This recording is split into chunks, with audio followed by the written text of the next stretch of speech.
अस्सलाम वालेकुम नाज़रीन, मैं मोहम्मद असलम हुसैन सियासत की खबरों में आप सबका इस्तकबाल करता हूँ।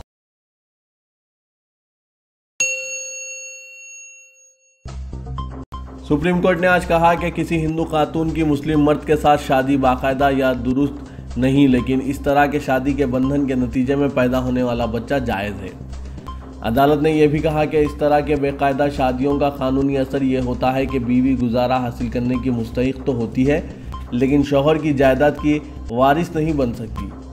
अदालत ने कहा कि बेकायदा से होने वाला बच्चा जायज़ है, ठीक इसी तरह जैसे किसी दुरुस्त शादी के मामले में होता है और वो अपने बाप की जायदाद का वारिस बनने का मुस्तहिक है।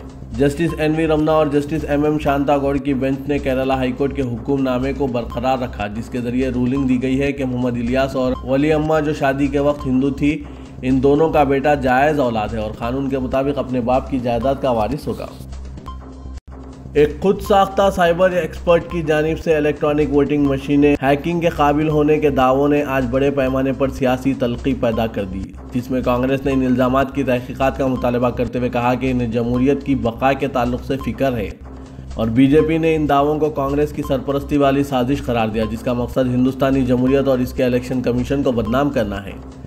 इलेक्शन कमीशन ने भी साइबर माहिर के दावे को यकसर मुस्तरद करते हुए दिल्ली पुलिस में शिकायत दर्ज करवाई और कहा कि सैयद शुजा के खिलाफ एफआईआर दर्ज किया जाए, जिसने कल लंदन में प्रेस कॉन्फ्रेंस के दौरान दावा किया कि ईवीएम्स को बिगाड़ा जा सकता है और 2014 के लोकसभा इंतखाबात में रिगिंग हुई। ऐसे वक्त जब 2019 के लोकसभा इंतखाबात के लिए गैर रस्मी तौर पर बगुल बज चुका है और तमाम सियासी जमातें इंतखाबी जंग के लिए तैयार हो चुकी हैं, हुक्मरान बीजेपी और कांग्रेस की ज़ेर क़यादत अपोजिशन जमातों के दरमियान मुख्तलिफ मसाइल पर तंज़ व तनकीद में भी शिद्दत पैदा हो चुकी है। इन दोनों बड़ी जमातों के कायदीन सोशल मीडिया पर दिलचस्प तबसरे कर रहे हैं। ऐसे ही तबसरे में कांग्रेस के सीनियर लीडर शशि थरूर ने वज़ीर आज़म नरेंद्र मोदी के जलसों में बीजेपी पर रकम के इवज़ अवाम को जमा करने का इल्ज़ाम आयद किया और तंज़िया अंदाज में ट्विटर पर कहा कि 500 रुपये मोदी की रैली में शिरकत के लिए मिलते हैं, 200 रुपये इजाफी इनके लिए जो मोदी कैप पहने और बीजेपी परचम लहराएं, 5000 रुपये बुर्का पहनने वाली हर हिंदू औरत के लिए जो पहली सफ़ में खड़ी होकर मोदी मोदी के नारे भी लगाती है, 6000 रुपये उनको मिलते हैं जो बीजेपी के उन वर्करों के लिए जो राहुल गांधी रैलियों में मोदी मोदी के नारे लगाते हैं। बीएसपी सरबराह मायावती ने आने वाले लोकसभा इंतखाबात में इलेक्ट्रॉनिक वोटिंग मशीनों के बजाय बैलेट पेपर के जरिए इंतखाबात मुनक्किद करवाने का मुतालबा किया है। ये मुतालबा ऐसे वक्त किया गया जबकि अमेरिका में मुकीम हिंदुस्तानी साइबर माहिर ने यह सनसनीखेज दावा किया कि 2014 के लोकसभा इंतखाबात में ईवीएम्स के जरिए धांधली की गई और इन मशीनों को हैक किया जा सकता है। मायावती ने आज एक बयान में कहा कि ताज़ा इंकशाफ से ईवीएम पर शुकूक व शुबात मज़ीद संगीन हो गए। बेहतर है कि इन हालात में मुस्तकबिल के बिलखुसूस आने वाले लोकसभा इंतखाबात में बैलेट पेपर इस्तेमाल किए जाएं, जिनकी ईवीएम के मुकाबले 3 सतहों पर जांच की जा सकती है। मुतनाज़ा और इश्तियाल अंगेज़ बयानात के जरिए सुर्खियों में रहने के ख्वाहिशमंद उत्तर प्रदेश शिया वक्फ बोर्ड के सदर नशीन वसीम रिजवी ने मुल्क भर में बुनियादी सतह पर चलाए जाने वाले मदरसों को बंद कर देने का मुतालबा किया ताकि मुस्लिम बच्चों पर जंगजुओं ग्रुप यानी दाइश के असरात को रोका जा सके। अयोध्या में राम मंदिर और बाद में यकसा सिविल कोड की तायीद करने वाले वसीम रिजवी ने कहा कि अगर मुस्लिम बच्चे मदरसों में पढ़ना चाहते हैं तो हाई स्कूल की तकमील के बाद दाखिला ले सकते हैं। उसने कहा कि यह देखा जा सकता है कि बच्चे किसी भी तहरीक का आसानी से निशाना बनते हैं। इस वक्त दाइश एक ख़तरनाक दहशतगर्द तंजीम है जो दुनिया भर में मुस्लिम आबादियों पर बतदरीज अपने असरात छोड़ रही है। अगर मदरसे बंद नहीं किए गए तो मुल्क की निस्फ आबादी आने वाले 15 वर्षों में दाइश के नज़रिए की हामी हो जाएगी। वसीम रिजवी ने वज़ीर आज़म नरेंद्र मोदी को एक मकतूब रवाना करते हुए ये इल्ज़ामात लगाए। विश्व हिंदू परिषद के साबिक लीडर प्रवीण तोगाड़िया ने बीजेपी पर इल्ज़ाम लगाया है कि वो अयोध्या में राम मंदिर तामीर के वादे को पूरा न करते हुए हिंदुओं को धोखा दे रही है। उन्होंने कहा कि अगर इनकी पार्टी मरकज़ में इख्तिदार पर आई तो वो 1 हफ्ते के अंदर राम मंदिर की तामीर शुरू करेगी। उन्होंने कहा कि इनकी पार्टी हिंदुस्तान की आबादी पर कंट्रोल के लिए 2 बच्चों की हद मुकर्रर करेगी। तोगाड़िया जो नव तश्कील शुदा तंजीम इंटरनेशनल हिंदू परिषद के सदर हैं, वो 9 फरवरी को नई दिल्ली में अपनी सियासी जमात के आगाज़ का रस्मी ऐलान करेंगे। दाएं बाजू की एक तंजीम हिंदू सेना ने आज मलिका विक्टोरिया को इनकी 118वीं बरसी के मौके पर खिराज अकीदत पेश किया और कहा कि उन्होंने हिंदुस्तान को मुग़लों के आमिराना दौर से नजात दिलाई थी। जंतर मंतर पर इस प्रोग्राम के मुंतज़मीन ने कहा कि पहली मरतबा उन्होंने मलिका को खिराज अकीदत पेश किया और हिंदुस्तान की देसी रियासतों को मुत्तहिद करने पर इनकी सताइश की। हिंदू सेना के कौमी तर्जुमान और नायब सदर सरजीत यादव ने दावा किया कि अगर अंग्रेज ना होते तो हिंदुस्तान टुकड़ों में बंट जाता। इलेक्ट्रॉनिक वोटिंग मशीनों की हैकिंग के दावों पर कांग्रेस को तनकीद का निशाना बनाते हुए मरकजी वजीर गिरिराज सिंह ने सवाल किया कि आया ये इल्जामात लगाने वाले सैयद शुजा का ताल्लुक ISI से है या दहशतगर्द तंजीम ISIS से है। गिरिराज सिंह ने ट्विटर पर कहा कि यह बहुत खौफ की बात है कि पाकिस्तान और चीन के एजेंडे पर अमल किया जा रहा है और कांग्रेस के एक सरकर्दा कायद इसकी निगरानी कर रहे हैं। मुंबई महाराष्ट्र में यौम जमहूरिया से कबल ATS के क्रैकडाउन से एक मरतबा फिर मुसलमानों में इज़्तिराब पाया जा रहा है। मुस्लिम अक्सरियती इलाके औरंगाबाद और मेमरा से पॉपुलर ऑफ इंडिया से वाबस्ता 9 अफराद को ज़ेर हिरासत लिया गया। मेमरा से 4 नौजवानों को हिरासत में लेकर ATS पूछताछ कर रही है, जबकि इनमें से बेशतर नौजवानों का ताल्लुक औरंगाबाद की पॉपुलर फ्रंट से बताया जाता है।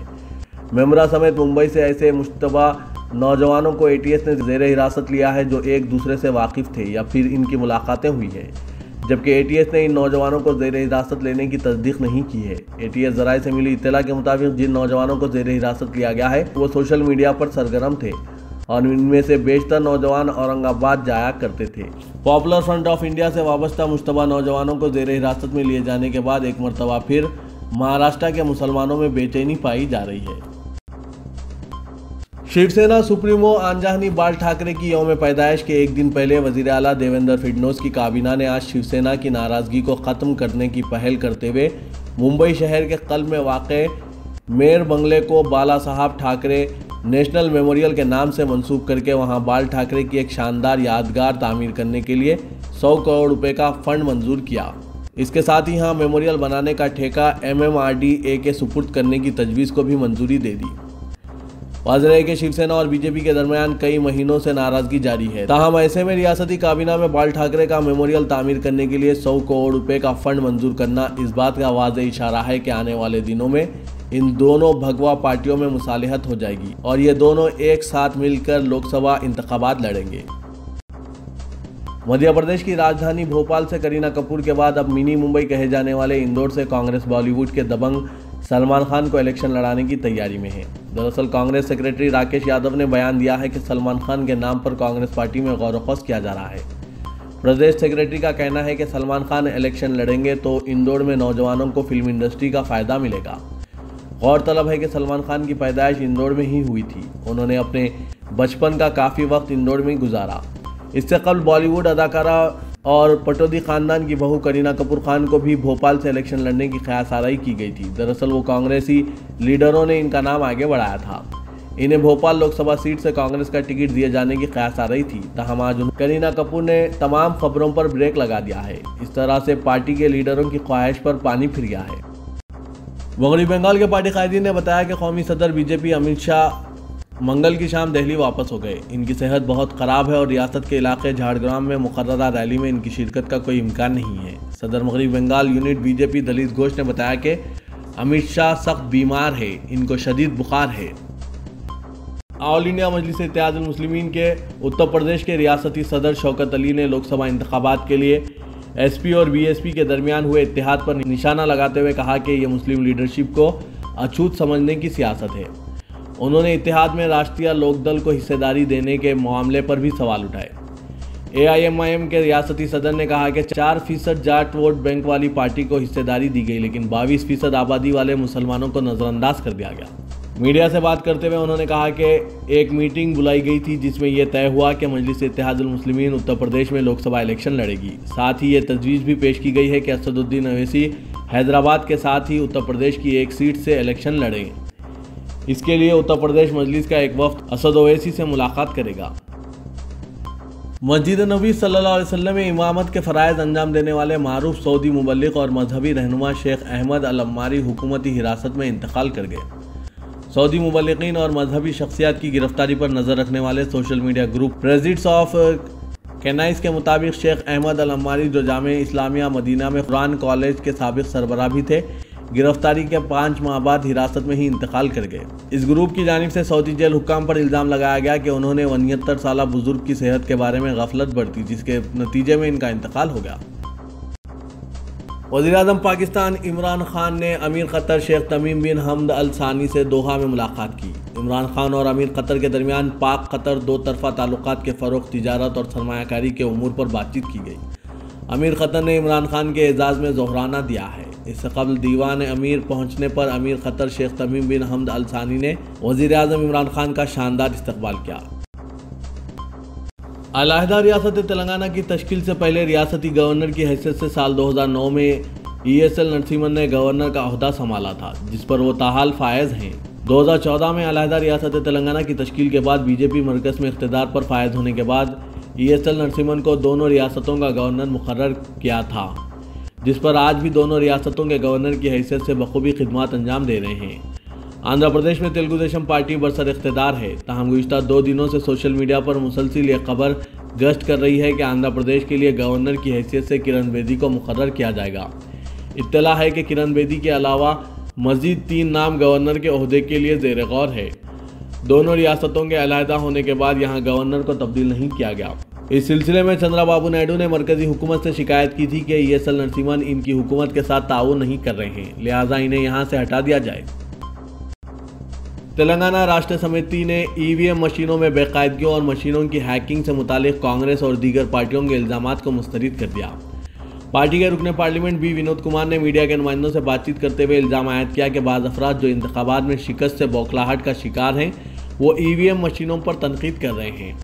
दरअसल इन पार्टियों को लोकसभा इंतखाबात में शिकस्त का खौफ लाहक हो चुका है।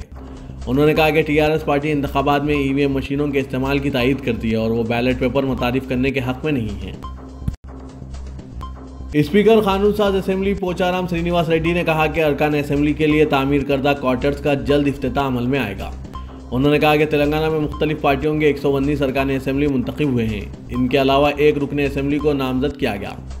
जुमला 120 अरकान के लिए असरी सहूलतों के साथ मकानात तामीर किए गए हैं। 4.5 एकड़ अराजी पर तामीर करदा क्वार्टर्स का जल्द इफ्तिताह अमल में आएगा।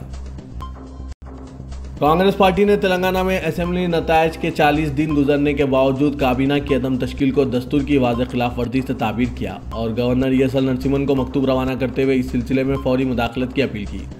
ऑल इंडिया कांग्रेस कमेटी के तर्जुमान D श्रवण ने आज मीडिया के नुमाइंदों से बातचीत करते हुए गवर्नर को रवाना करदा मकतूब की नकल जारी की और कहा कि चीफ मिनिस्टर के चंद्रशेखर राव काबीना की तश्कील के सिलसिले में खुलेआम दस्तूर की खिलाफ वर्जी कर रहे हैं और गवर्नर खामोश तमाशाई का रोल अदा कर रहे हैं। हालांकि दस्तूर का तहफ़्फ़ुज़ करना गवर्नर की जिम्मेदारी है।